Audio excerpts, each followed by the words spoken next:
ಈಗ ಇಲ್ಲಿ ನೋಡ್ಬೋದು ನೀವು, ಇವರು ಇಲ್ಲಿ ಫ್ಲವರ್ ಎಲ್ಲ ಓಪನ್ ಆಗಿದೆ. ಆಲ್ಮೋಸ್ಟ್ 70% ಫ್ಲವರ್ ಬಡ್ಸ್ ಓಪನ್ ಆಗಿದೆ. ಸೊ ಇವಾಗ ಇವ್ರ ಮೇಲ್ಗಡೆ ಒಂದು ಪಾಲಿಥೀನ್ ಕವರ್ ಮಾಡಿದ್ದಾರೆ. ಇದ್ರ ಬಗ್ಗೆ ಯಾಕೆ ಕವರ್ ಮಾಡಿದ್ದಾರೆ, ಇದ್ರದ್ದು ಅಡ್ವಾಂಟೇಜ್ ಏನು ಅಂತ ಮಂಜುನಾಥ್ ಅವ್ರು ನಮಗೆ ತಿಳಿಸ್ತಾರೆ. ಯಾಕೆ ಕವರ್ ಮಾಡಬೇಕಂದ್ರೆ ಬೇಸಿಕ್ಕಾಗಿ ನೋಡಿ, ಇದು ನೆಟ್ ಹೌಸ್, ಪಾಲಿ ಹೌಸ್ ಅಲ್ಲ. ಇದರಲ್ಲಿ ಪಕ್ಕದಲ್ಲಿ ರೋಡಲ್ಲಿರೋ ಧೂಳಾಗ್ಬೋದು, ಪಕ್ಕದಲ್ಲಿ ಯಾರಾದರೂ ಉಳುಮೆ ಮಾಡಿದ್ರೆ ಆ ಧೂಳೆಲ್ಲ ಬಂದು ಇಲ್ಲಿ ಕೂತಿರುತ್ತೆ. ಫಸ್ಟ್ನೇದು ಅದು. ಇನ್ನು ಈ ಥರ ಬಡ್ಡಿದ್ದಾಗ್ಲೇ ಅದನ್ನೇನಾದರೂ ಯಾಮಾರಿ ನಾವು ಇದು ಹಾಕಲಿಲ್ಲ ಅಂದರೆ ಅದರಲ್ಲಿರೋ ಧೂಳು ಸ್ವಲ್ಪ ಮಳೆ ಬಿದ್ರೂ ಬಂದು ಇದರಲ್ಲಿ ಸೇರಿದ್ರೆ ಬೆಳೆ ಫುಲ್ ಹಾಳಾಗುತ್ತೆ. ಮತ್ತು ಎರಡನೇದು ಬಂದು ತೇವದ ಹೂವು ಮಾರ್ಕೆಟಿಗೆ ತಗೊಂಡೋದ್ರೆ ಪಾರ್ಸಲ್ ಹೋಗಲ್ಲ. ಅದಕ್ಕೋಸ್ಕರ ಇದು ಯು ವಿ ಕೋಟೆಡ್ ಪೇಪರ್ನ ನಾವು ಯೂಸ್ ಮಾಡ್ತೀವಿ. ಈ ಟೆಂಪ್ರೇಚರ್ನ ನೋಡ್ಕೊಬೇಕು.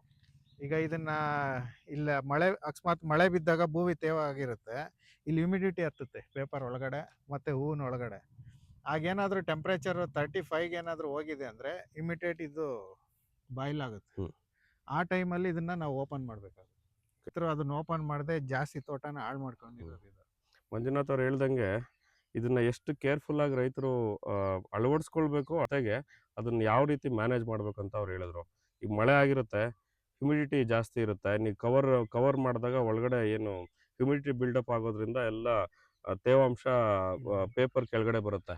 ಆ ತೇವ ಕೂಡ ಹೂವಿನ ಮೇಲೆ ಬಿದ್ದಾಗ ಕೂಡ ನಮಗೆ ಹೂವಿನ ಕ್ವಾಲಿಟಿ ಹಾಳಾಗೋಂಥ ಚಾನ್ಸಸ್ ಇರುತ್ತೆ. ಎರಡನೇದು, ಈಗ ಸನ್ಲೈಟು ಜಾಸ್ತಿ ಇದ್ದು ಟೆಂಪ್ರೇಚರ್ ಏನಾದರೂ 30-35 ಡಿಗ್ರೀಸ್ಗಿಂತ ಜಾಸ್ತಿ ಇದ್ದಾಗ ನಾವು ಈ ಥರ ಪೇಪರ್ ಕವರ್ ಮಾಡಿದರೆ ಅದರಿಂದ ಕೂಡ ಒಳಗಡೆ ಟೆಂಪ್ರೇಚರ್ ಬಿಲ್ಡ್ ಆಗಿ ಹ್ಯುಮಿಡಿಟಿ ಜೊತೆಗೆ ಹೂವಿನ ಕ್ವಾಲಿಟಿ ಹಾಳಾಗ್ತಕ್ಕಂಥ ಚಾನ್ಸಸ್ ತುಂಬ ಜಾಸ್ತಿ ಇರುತ್ತೆ.